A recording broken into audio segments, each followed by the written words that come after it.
Welcome into another edition of Rick and Bubba University, the podcast. Today, Bubba, we are going to jump into something that we get emails about every time we begin to talk about the importance of the upcoming election. It doesn't take long for there to be a little bit of anxiety out there. I mean, people contacting us saying, how do I know that my vote counts? How do I know that there's no voter fraud? We all felt like that happened in 2020. None of the cases ever seemed to either be heard or they were able to be proven. That's changing a little bit now, which is something that our guest today, Catherine Engelbrecht, is going to talk about. Catherine is with True the Vote. She is the founder, a Houston, Texas nonprofit organization devoted to the thing that we're all afraid of, and that is preventing voter fraud. So, Catherine, welcome to Rick and Bubba University, the podcast.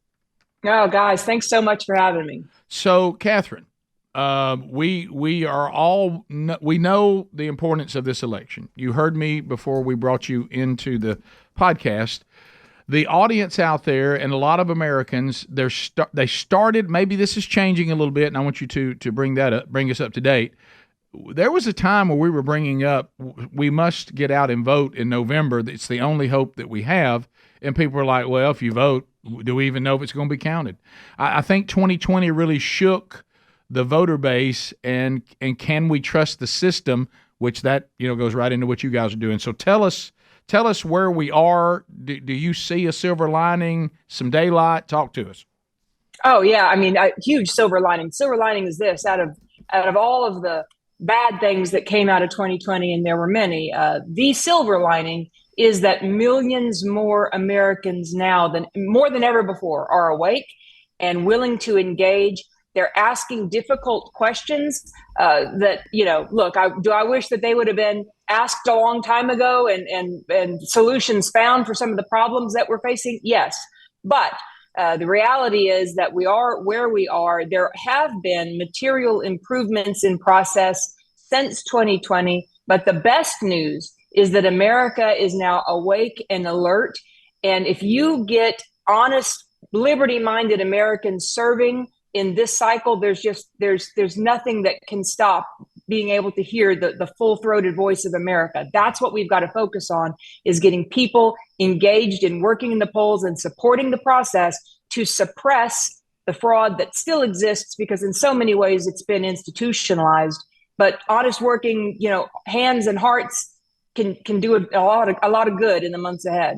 Catherine, to make your point, we've had several cases brought up. Matter of fact, I think it was today, the day we're recording this, that Catherine the Stuffer has been charged with election fraud, and she was very famous in her area for stuffing ballots.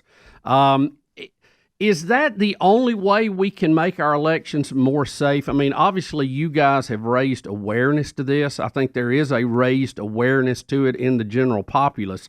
But the nuts and bolts of it, we got to have people who are workers, who are honest and true and dedicated to the American system. They want everyone to have a vote, but they only want them to have one vote.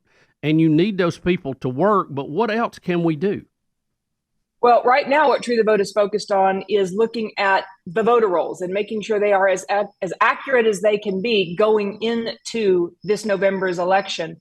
And there's a limited shelf life on that kind of work, because under federal standards, 90 days out from an election, all broad efforts to clean the rolls is going to be stopped, and then you've got what you've got. So the goal now is to try to get the records as accurate as they can be. Past that, we get then into more of the process. The whatever your county is planning to use is likely what's going to be in place in November. There aren't going to be many changes between here and there. So understanding what the system is, understanding what the setup is, understanding where the weaknesses are, and then making sure that we have sufficient support by way of people manning all of these stations. There's ways to do it. Now, look, is it ideal? No. If we had more time, and this is going to be a long arc, we're going to get well the same way we got sick over time. But people being aware of the problems does, Yeoman's work towards the ends of suppressing fraud, because you have people that are asking questions it's been a tough learning curve since 2020, but now you have so many more people that are willing to serve. And some of the positive things that we've seen, I can tell you, we are seeing more counties jump in and try to get their voter rolls accurate more than we've ever seen before this time of year. And that is hugely encouraging. We're seeing municipalities and even some states get rid of their drop boxes. That was a big focus of our organizations coming out of the 2020 cycle, how those drop boxes went on to be exploited. We know we've got law enforcement looking at being able to more effectively monitor the drop boxes, which was something, again, that wasn't done in 2020. We've got millions more Americans willing to serve. And we've got, the education ramp has gone way up with people knowing where the weaknesses are and being ready to report on them. So there are a lot of great things that have happened. Is it perfect? No. Do we have a lot of room for improvement? Yes. Are there still some surprises that could come back and bite us by the way of, like, for example, non-citizen voting? Yeah, we can talk about that. But nothing is insurmountable. We are in a good spot. And, as you just pointed out, more and more instances are coming to light about the types of fraud that really have been being perpetrated. And you're seeing, I think, the wind sort of change and people beginning to acknowledge that there are problems and working to correct them. So, is it a perfect setup? No, but is it one in which liberty can be heard if we stay engaged? Yes. Catherine, I assume you have looked at these elections and kind of do a post-mortem, so to speak. What do you see the biggest way that people do cheat? What is the cheating method of choice by people who try to steal elections and influence elections? Yeah, well, first of all, I'd just say it's a 1,000-front war. There are so many ways in which our process can be subverted. And I would submit to you that that's by design. There's no reason for elections to be perpetually broken. It should be simple enough. You register people, you make sure that they meet the criteria, you give them the opportunity to vote, you count the votes, and then you get ready to do it all over again. This is not rocket science. Private industry, all day, every day, can resolve identity, residency, and citizenship in real time with available data. Why we can't do that in our elections gets into the question of political will and who does it benefit to keep so much engineered confusion, engineered chaos constantly being injected to keep people, off balance. And so I think of the sort of top few ways in which the process can be manipulated. The first and I think most apparent is inside of the voter rolls. If you don't have accurate data going into the process, you're plagued with that all the way to the end. So getting the voter rolls accurate, representative of the electorate in any given area is critical. From there, then you move forward into process management. Are you conducting your elections by the book? And not just what your state says, but because during the Obama administration, our elections were determined to be critical infrastructure at the federal level. There are federal standards, federal security standards, things that should keep foreign bad actors at bay. Is your jurisdiction in compliance with those standards? Those kinds of opportunities to ask those questions are coming up very soon. Almost all jurisdictions have what are called logic and accuracy testing sessions that are open to the public that people can go and ask these questions. So, you've got process failure. And then I think you have just broadly, there's so much confusion in what election codes do and do not allow. There's so much gray area. And that's what we saw on full, center stage display in the aftermath of 2020, when legal arguments were tried but couldn't quite get there because the necessary data and information wasn't available. I'll give you an example.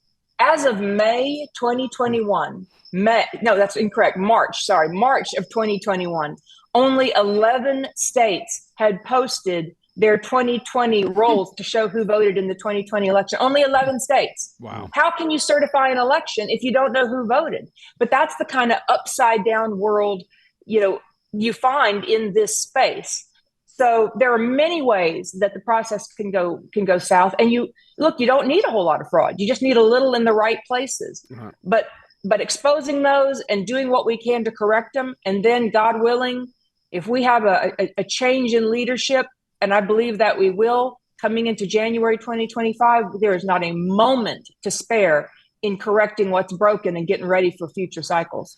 Catherine Engelbrecht is the founder of True the Vote. We'll continue our conversation when Rick and Bubba University, the podcast, continues right after this. Well, this is the topic we're talking about right now. The upcoming election is so very important, and we're living in a time where there's so much misinformation. Then there's worse, the disinformation. There's limits on what you can and can't say. You can be canceled. You can be removed. You can be fired. Now more than ever, you need to have a straight path to hearing the truth being reported from the real world, and Blaze Media has never been more valuable and more important than it is right now. And they saw this coming, which is why they exist, and it's why they exist the way they do, being subscriber supported. So if you want Blaze TV and Blaze News, where you can speak freely and you can hear reporting and journalism being done, something that is gone, all you have to do is go to blazetv.com and subscribe today. You get an hour of this show, you get this podcast, you get great programming, wonderful documentaries.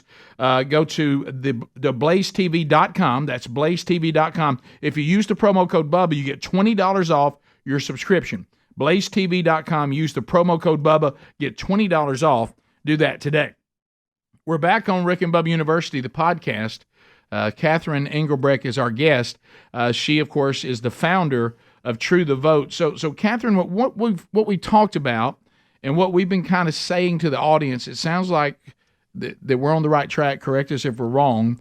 When people say, what can we do?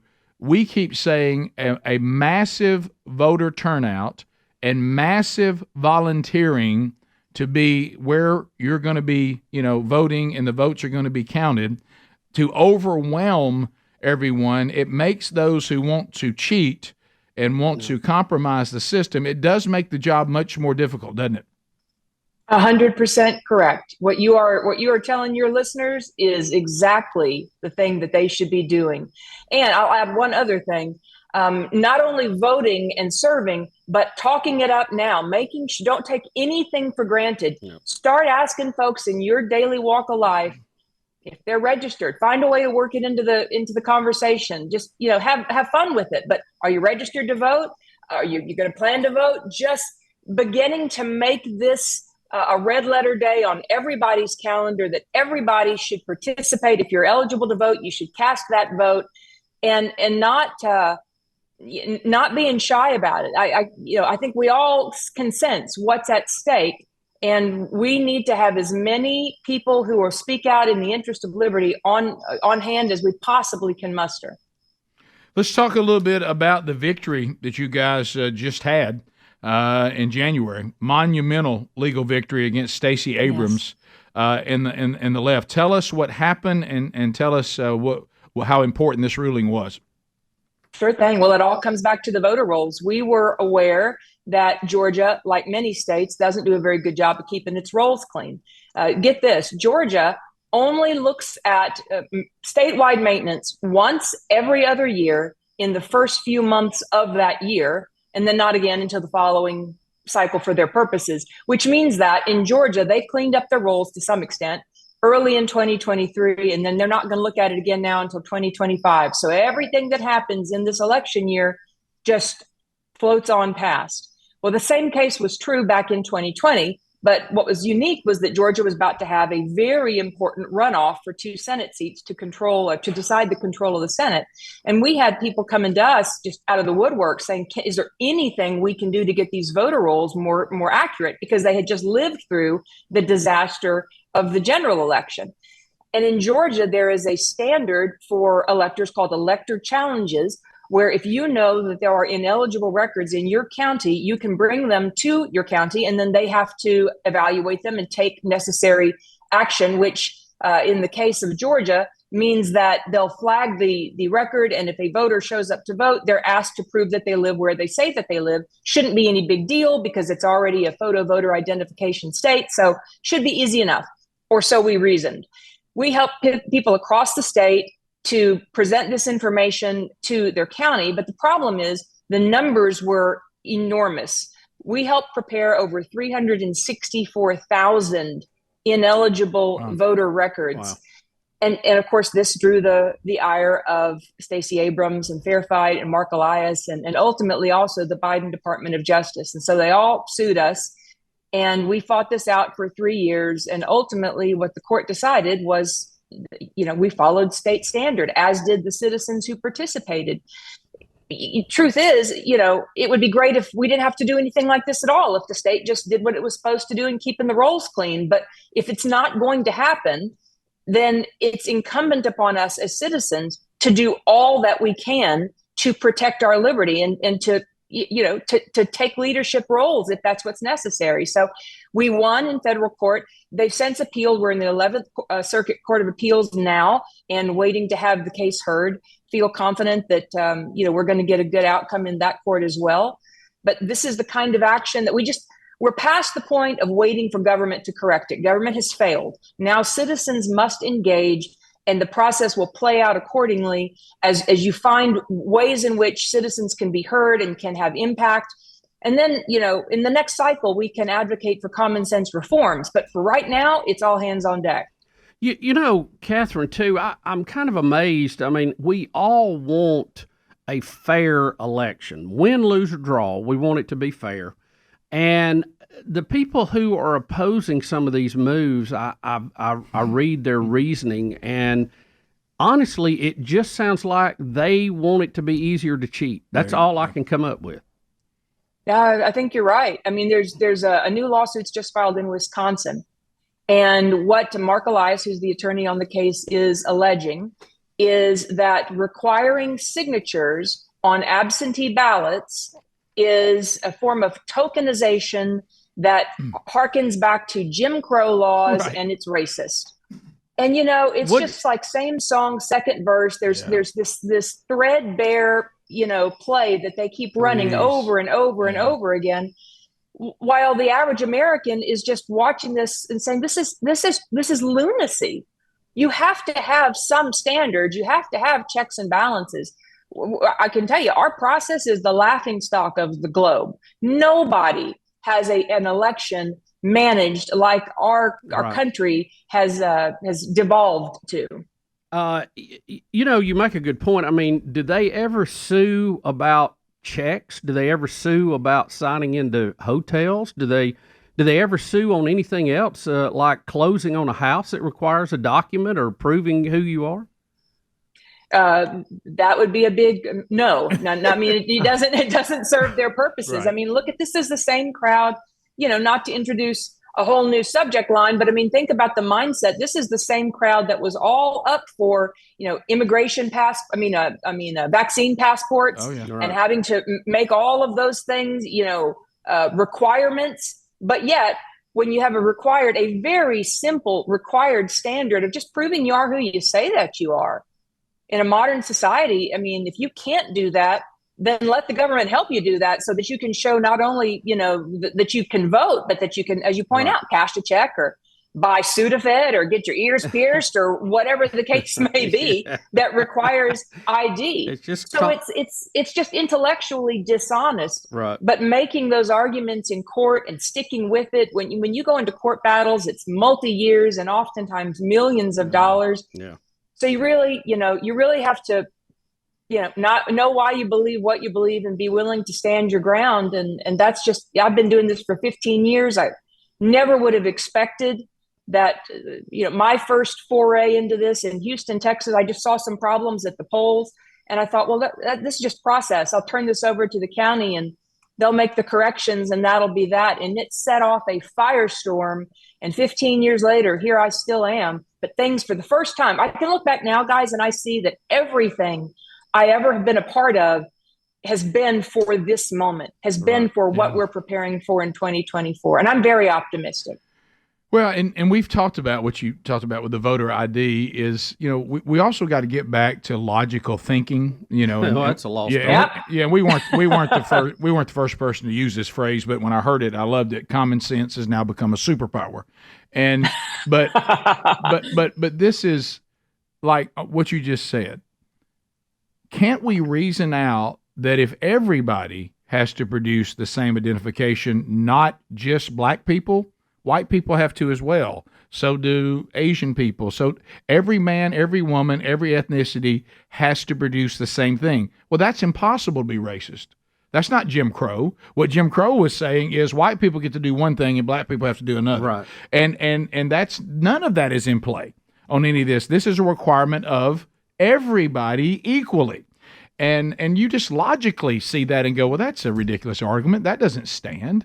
It's a reasonable request to ask that you identify and prove that you are who you say you are. And all of us know people personally. We know people personally that have passed away, and they got their information to register to vote sent to people in the home that anybody could have filled that out and sent it in, and did. We know this went on. And it's not that it just went on. This has been going on for a long time, and but in this particular election, they had some things they never had before, and one of those was a pandemic, and boy, did they use it. They used the fear, and it seems like there's an inkling of them trying some of that again, but thank the Lord, it's kind of back to the, fool me once, shame on you, fool me twice, shame on me. Well, the bird flu just didn't have the bite everything else has had. It feels like they're trying it again, but it doesn't seem like the American public is buying the fear this time. Yeah, I agree with that. I mean, what happened during the pandemic and during that sort of fog of COVID is you saw a single individual, Mark Zuckerberg, and his foundation funnel in nearly $500 million into the nation's election process. And while the rest of us were sequestered in our homes, they found a way to find fabrication shops open and willing to work around the clock to build drop boxes and then distribute them all over the country in a way that, government, just think about what it would take to move that kind of money from conception into a deployed tactic. It's almost like it was planned before the pandemic began, but there certainly was a lot of fast and loose efforts being played to subvert process. And of course, many of those things were thought to just be emergency provisions that then later went on to be codified. It's how the drop boxes were introduced into the landscape. It's how the new normal of mail-in ballots across so much of the country took hold, because it was forced into place during the pandemic. Now, I think you're right. I mean, we've heard sort of the rumors of maybe something like that is going to come again. I personally think the most vulnerable position we have right now is in the space of non-citizen voting. Yeah, right. Because the fact is, social service programs that are being offered to non-citizens at the border, and we can backtrack, and I can tell you how this started back in the early 90s, when social service programs were required to all have as a component of their application voter registration. It's all just sort of baked in. And that was all fine and well back in the 90s, when all of those programs, which includes getting your driver's license and get your social security card and welfare and healthcare and food stamps and all manner of other federal support programs, those were used to only be available to citizens. Right. Then under the Obama administration, many of them became available to non-citizens. And then fast forward, now we see what's happening at the border. The challenge is, as those non-citizens are being registered for the programs that contain voter registration elements and are being pushed into the voter rolls, states don't have the data they need to be able to say, wait, we can't verify citizenship of this new applicant that's come into the rolls. So that's something that the federal government can correct, by the way. They do have the data, can share it with the states. States don't need to have to hunt and peck around to try to figure it out. They can just be given access to the federal databases to support it. I think of all the things that I'm not sure how it will play out in the coming months, it's that piece. But here again, there are solutions to it. We just have to demand them. And that's part of what True the Vote's been working on with one of our projects called the 611 Project, is drawing awareness around this. It's an uncertainty, to be sure. We'll come back. We'll continue this conversation with Catherine Engelbrecht, the founder of True the Vote, when Rick and Bubba University, the podcast, continues. So they're still the only Christian conservative wireless provider. We're speaking, of course, of Patriot Mobile. you're like, I know that we all been there, and there's only so much you can do about it. But when you have an opportunity to make a choice, always look at it. If you think that you're funding, points of view and the agendas out there that you're like, that's just not really who I am, but I got to have wireless provider. Is there one that doesn't do this? Yes. Patriot Mobile, you have a choice now. Now, I know we also, Bubba and I are big proponents. We're not going to guilt you into something. It has to have merit as well, and they do. They have access to all three major networks, which means the same coverage you've been accustomed to, you're going to get. You just won't be funding some of the leftist agendas that you may not agree with. So when you switch to Patriot Mobile, you're sending the message you support free speech, religious freedom, the sanctity of life, Second Amendment. The military, veterans, and first responders are heroes, and their 100% U.S.-based customer service team makes this really, really easy. You can keep your number if you want to, no problem. Keep your phone if you want to. But if you want to switch or upgrade, they'll help you, and they can get you a plan that's going to work for you right now. Go to patriotmobile.com/RickBubba. Put the names together, patriotmobile.com/RickBubba, or call 972-PATRIOT and get free activation. Rick and Bubba University, the podcast continuing. Catherine Engelbrecht is our guest. She's the founder of True the Vote. A lot of us are concerned about voter integrity. This is her passion. This is what they're doing. And today's conversation is an update on kind of where we are heading into this next big election in November. Catherine, I know that your group has been under attack before with this. Again, if we're all trying to have fair elections, I don't really get the standoff with this, and the fact that it's just inconsistent with the way we do other things in our society. I'm kind of shocked too that we don't already have a system so that, when you have a death certificate from somebody, that doesn't go to the election folks so they can be removed off the rolls. But apparently that's a very haphazard system, huh? Oh, it's absolutely. And you're exactly right in your observation that it shouldn't be a problem. Right. This is not a lack of data or a lack of ability to share data sets or make good decisions based on data. All of that is available. My word, we live in the age of Amazon one click. Google knows what I'm thinking before I think it. It's not that, it's not that you can't figure these things out. The reason that our elections stay in this perpetually broken cycle is because it benefits those who know how to exploit those vulnerabilities. And perish the thought that you try to speak out and push back against it. You find yourself caught up in these lawfare entanglements that will take any group. I mean, take True the Vote. We're a very small group. We have to spend millions of dollars every year defending ourselves in what I consider to be frivolous lawsuits. But you have to, you're going to get sued. It's lawfare at its finest. And it's not about the pursuit of liberty and justice. It's about dragging out resources and taking up time so that you can't focus on the kind of work that you need to focus on. So it's a tactic, and it's sad to see our judicial system abused in this way. But I mean, it's happening, more and more every day. But here again, it's backfiring because America is seeing it for what it is, and they're not buying it. They're getting fed up. Catherine, and that is what it's going to take to change it, is America pushing back and saying no more. No doubt. Catherine, let me ask your opinion on this, because we get asked about this a lot, about internet voting. Yeah. I think most all of us now bank somehow online and feel somewhat safe with that. But there is some apprehension about online voting in different states. How do you see that? Is that ripe for, for foul play, or is this something that's going to happen one of these days? Or where do you kind of sit on that issue? Yeah, it's a slippery slope, right? Because you've got to be able to consider what is a path or a process that the majority of Americans can participate in. How can you support the Americans that may not have access to online voting? So you have just sort of practical things like that.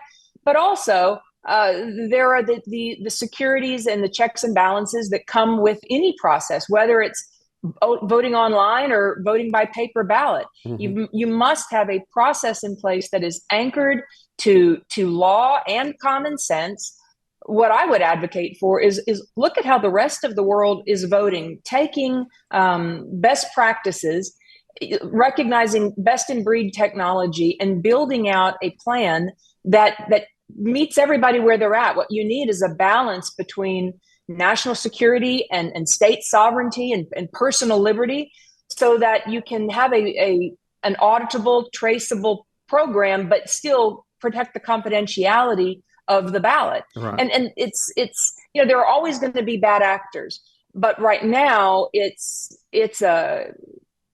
our system is more vulnerable than it needs to be. I think that you can look at online voting as one of the solutions, or one of the at least partial solutions and innovations.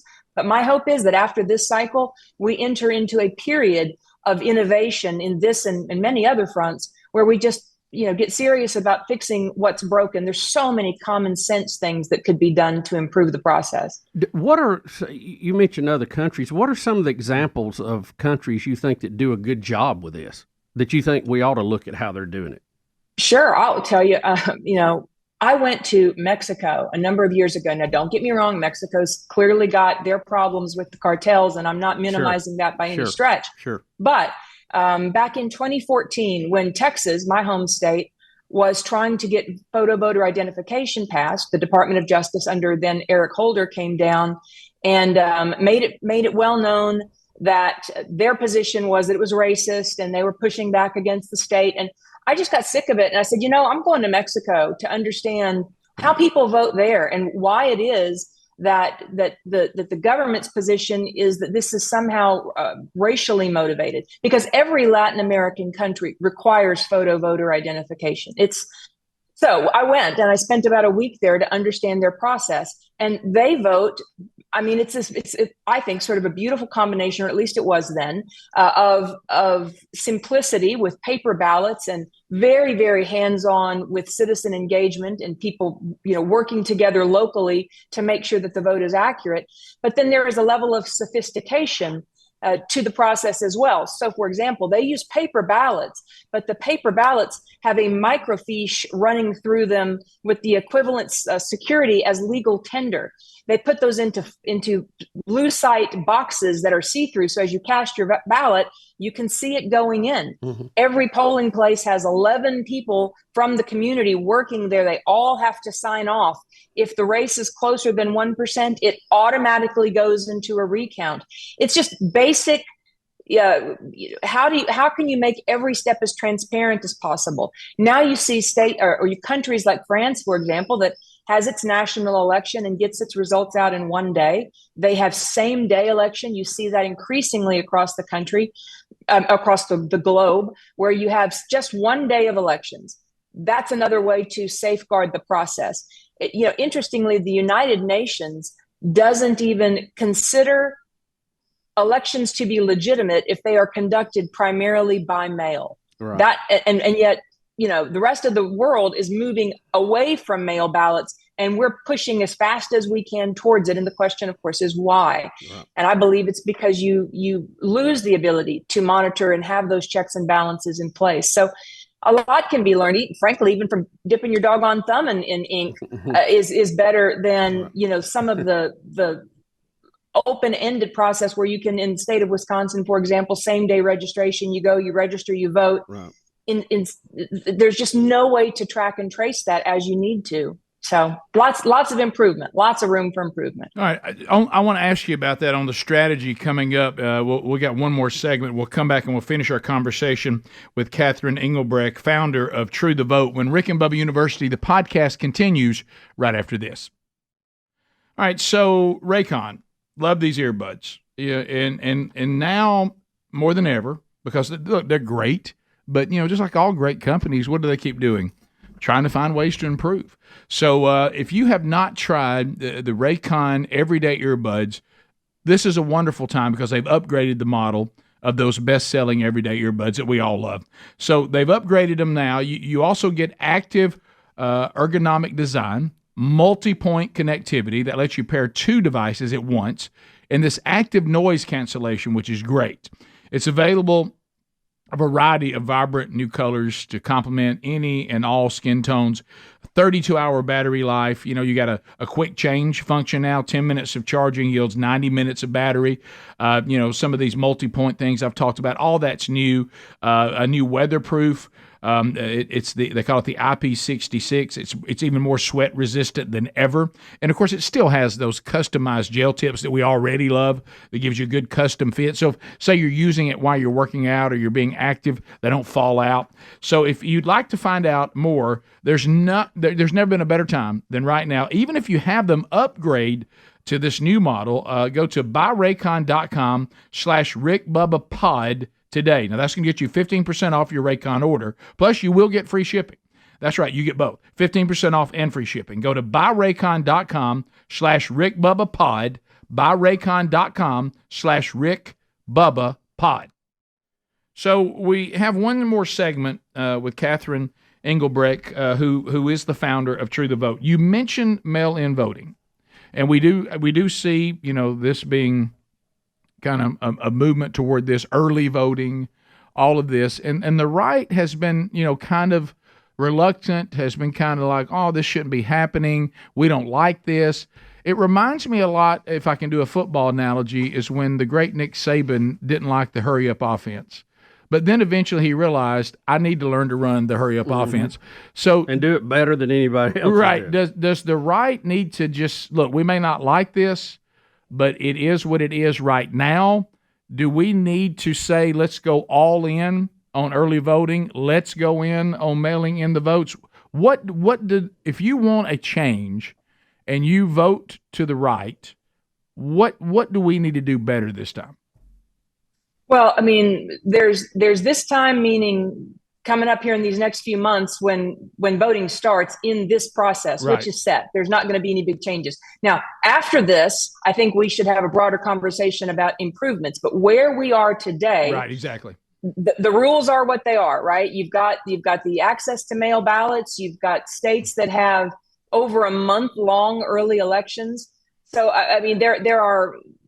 It is what it is. The goal has to be turnout and making sure that everybody with a heart and mind to liberty is engaging in some kind of way, and that tactically we've got engaged citizens working at every possible point along the process. So they're helping to manage absentee ballot reviews and the review of those incoming ballots and signature verifications. They're working at the polls. They're working at central count. They're helping to get out the vote.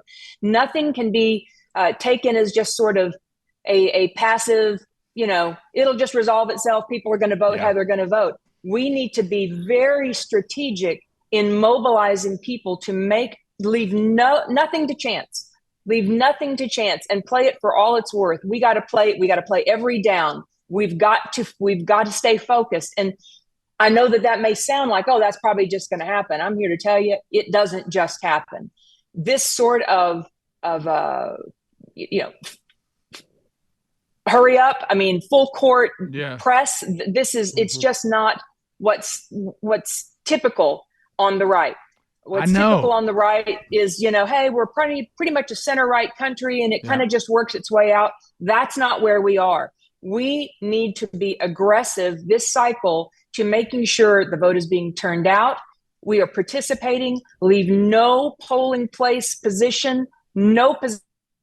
The election process continuum, leave none of it unmanned, hands on, all across the board. And then I think we win. I think liberty wins, but it's not going to come if we don't press hard for it, because the opposition, which is coming from around the world, would love nothing more than to see our light snuffed out. And that's what they're going for this cycle. We've got to be prepared on all fronts to push back. Catherine, I noticed too, after this last election, it became glaringly obvious that whether you think something went on shady or not, or you think the election was stolen or not, if you have issues with the election, it's very hard in the time frame before the election is held and the certification process to research or look for evidence or prove your case. It just seems like if you can pull it off, it's very hard after the election to ever prove this or get anything done with it. Yeah, you're exactly right. I mean, True the Vote had 5 lawsuits that were filed in the immediate aftermath of the November election. But what we knew that there's so many new people that came into the scene just after the election in 2020. And while it was great to see so many, invigorated people with fresh eyes looking at things in new ways, what they didn't understand is the swamp of election law. And so when we got in and placed our lawsuits, our position at the time was, okay, we are going to be able to prove up. We knew the state of the voter rolls in the states where we had filed suit. We knew that there were problems, but we had to be able to prove which among those ineligible records actually went on to cast a ballot. And so, to your point, the inability to gain access to that data was the kill shot for our lawsuits. We ended up having to withdraw them. And you're right. I mean, after the election, it is very difficult to try to, put all the pieces back together and make sense of it. And particularly in such a politically charged environment, it makes it all the more difficult. So this is why, the saying an ounce of prevention is worth a pound of cure. Really getting out ahead now, right, and doing what we can now, being aware. It's incalculable, the value of being engaged. Observation and participation changes things. Most people want for good elections. There are some that don't, but most people do. We just have to show up and put our best foot forward. It's a difficult battle on the other side of an election. This is no time for apathy. No time for apathy. That's right. Yeah, it just can't happen. All right, so we got about 2.5 more minutes. I do want you to have the opportunity to tell the audience what are some ways that we can all come alongside True the Vote. How do we participate to help? Because what you guys are doing is invaluable now more than ever.